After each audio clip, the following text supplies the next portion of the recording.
Welcome to our channel. Today we how to transfer LIFX bulbs between accounts in the USA. Easy tutorial step by step clearly.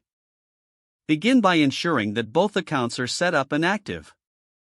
Open the LIFX app on your smartphone. Log into the account that currently has the bulbs connected. Select the bulbs you wish to transfer. Tap on the settings icon for the selected bulb. Scroll down to find the remove option. Confirm the removal of the bulb from this account. Next, log out of the current account.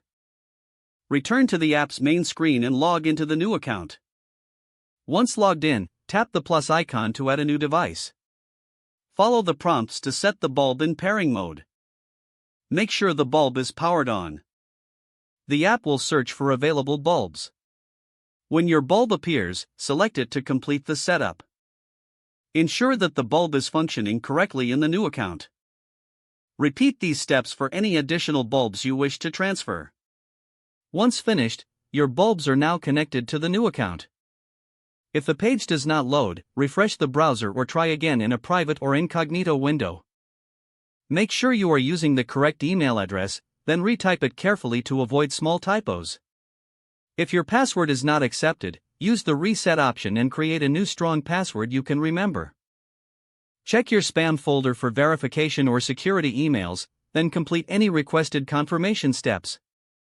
Enable two-factor authentication if available to improve account security and reduce unauthorized access risk. After signing in, review your profile details so your contact information and settings are accurate and current. If you see an error message, note it down and try again after restarting your device and internet connection. Log out when you finish, especially on shared devices, to keep your account and payment information secure. If the page does not load, refresh the browser or try again in a private or incognito window.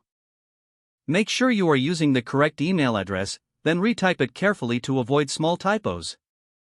If your password is not accepted, use the reset option and create a new strong password you can remember. Don't forget to like this video and subscribe to our channel for more step-by-step tech guides.